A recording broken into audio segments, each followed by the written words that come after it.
It's like a religion, an overwhelming decision to check out these anime manga reviews straight out the kitchen. Brought by Supreme Guru, sit back, relax and listen and join in on the discussion. I ain't Supreme Guru for nothing. I am anime, you know you can't click away or get away from the urge of talking manga and anime. So pay close attention when I say that Guru is in the here and now and here to stay. What's up, people? It's Guru, and welcome to the channel. Keep it real, raw, and uncut. Today's topic, boom. You see the heading? Let's get into it.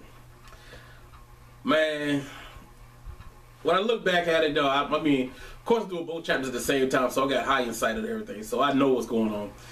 The battle with Bach and Yamamoto, it was dope, but I told you was something fishy about it the whole time, man, because a lot of things kept bringing to light is like that. His subordinate was standing beside him. That dude withstood all that heat, all that battle, all that reishi. He didn't even flinch, didn't even get a scratch on him, so that was peculiar to me. It's still peculiar to me. Something's up with that guy. I'm telling y'all, something fishy with that guy. But then when Bach was running through the thing, another thing people realize too is that when they should have realized when Bach, his subordinates, he saw the faces of his subordinates in those dead skulls and the skeleton warriors that he brought back from that Yamamoto brought back from the dead. He didn't want to hurt him. He did not want to hurt him. But then if you go back when we first met Bach, and as one of his subordinates had failed, he killed him without a blink of an eye, like he wasn't nothing. So this, like, you can actually see there's like two different personalities working here. This Bach actually cared about his comrades. The other Bach was just a stone cold killer, and the guy was like begging for mercy. This guy was already dead. With the other Bach, the other guy, the first Bach that we were introduced to, this guy was like begging for mercy and stuff, and was alive, and he just killed him without any kind of remorse. So it should have been obvious to people that this wasn't a real Bach. And another thing what should have been obvious to people is that I started catching on to it. I knew that wasn't real Bach because they wouldn't have the main character, the villain or whatever. Even if he wasn't the main villain, if he was supposed to be, I guess, whatever. Why would he be doing that much fighting at the beginning of the series? I mean, this arc has just picked up, and this guy been fighting for like what, 2 or 3 chapters already. So I wouldn't see the main, antagonist or whatever, the main villain fighting that much already off the jump, So that's why I kind of knew that it wasn't him. And then I don't know, man. So then when Yamamoto took him out, I didn't like that. The way the panel was drawn I didn't like the way it was drawn. That's what I do hate about manga. You can't tell that last attack he used when it came from. Was a swipe of a sword? It was kind of hard to tell. So I hope this does get animated so we can see that was, because he just got obliterated. And so the artwork is good up until then. That's what I do hate about manga. You can't really tell like some of the attacks. You gotta sit there and, like manga means that you gotta flip the page upside down and turn it all kind of ways to figure out like what am I looking at, what am I seeing. And we all know Kubo's an excellent artist, so it still was kind of hard to tell Kubo doing it. So it was it was kind of hard. But so in the film, he turned off his Bankai and everything, and the way this was great. This was great artwork. We said Yamamoto was like sweating and stuff, man, and the steam so coming off his body. And the detailing in that was awesome. That was great artwork, man. I really loved that panel. But then, of course, you got he realized that wasn't a real Bach, because Bach said, I failed you. And then we flash forward to this most recent chapter, and tell you a story about the twins and blah blah blah. And Kia like to put it correctly. It was too convenient. Yeah, okay. There was twins, so I had 2 guys that could change into people on my team. So that was kind of convenient, man. I didn't really like that either, but it did explain, it fit the story. It didn't make the story like, whoa, where'd this come from? It wasn't a plot hole on that like that. It was just like kind of a generic plot, rather. So, but it was good. And then so when Bach came out, I cannot lie, man. When he came through, it was epic when he came through. The buildings blew up, and it was just like reishi spikes all over the place. And then all of a sudden, and when he came out there, he was talking to Yamamoto, and he told him, he's like, "Where have you been?" He was like, "I've been talking to Aizen." And they showed that frame of Aizen wrapped up in that prison. Oh man, I was like, yo, I couldn't wait to turn the page to see what was going down. Cause I just knew Aizen was gonna pop out of somewhere like, I'm free, I'm free, bitch. Now, I thought he was gonna be the one to kill Yamamoto. That would have been epic if he did it that way. I was hoping he was gonna do that when he said, "I've been out there talking to Aizen," and I was like, yo.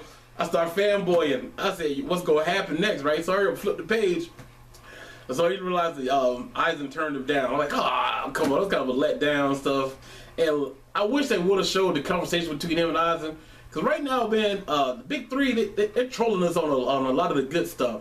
we're missing a lot of good stuff. We get into we didn't get to see Kenpachi fight, you know, and then I felt bad about that. Really bothered me. I really want to see Kenpachi. If he lost, he lost. So, but that really felt trolled on that one, man. And then another thing was we got you know, the One Piece fight. We didn't get to see Law. Law was getting his ass whipped, and all of a sudden, by the time we get to see the fight, he's already beat the hell up. So I'm like, that older trolled us on that one, man. And Naruto, oh man, this don't even get started with that, man. But hey, it is what it is. But it still was enjoyable. The ending of this chapter really saved the whole chapter, in my opinion. The ending was great. And next thing you know, when he pulls out that sword, that's the big arrow comes hitting the ground like a meteor and sticks in the ground. And he grabs it, and it showed like his hand grabbing the sword, grabbing that arrow, whatever. And all of a sudden, it shrinks to the size of like a sword that he can manage. Because at first it was a giant. And my man tried to call Bankai. He steals his Bankai. I was like, you idiot! You just showed him all your tricks, so you didn't have to go that far to kill that dude. So that was stupid. That was real stupid on Yamamoto's part. This is the first stupid movie made. And so he gonna call out Bankai, gets it stolen, right? And so then my man swipes his sword, and there's you see this blood everywhere. Blood. The Yamamoto just shot, look at his face. So I don't know if he's dead yet. I'm pretty sure he's still alive as of the moment. But you know how they do next panel, we might see him in 2 pieces. You know, like just falling. So that was crazy, man. That last scene to see Yamamoto just like get struck down, man, with one swipe, like he was a fly. So man, Bach is the truth, man. Bach is the truth. Who can beat this guy? Who can beat this guy? Ichiko can't beat him, so it's gonna be crazy, man. I gotta see what's gonna happen after this. So, is he really dead? I don't know. I'm pretty sure he's gonna. If he is dead now, I'm pretty sure he's gonna die next chapter. If not, they're gonna flip over to Ichigo, because he's been gone for a while now, for about a month and a half. We haven't been showing Ichigo, and so it's seriously moving pretty good without him in it. So hey, it is what it is. But oh, another thing I forgot about that. That point where Bach is cold-blooded, man, because he went up to his subordinate that was imitating him, and the guy was like telling him like, yo, you know, I failed you and all that stuff, man. He said, yeah, I know you did well, and just blew him up.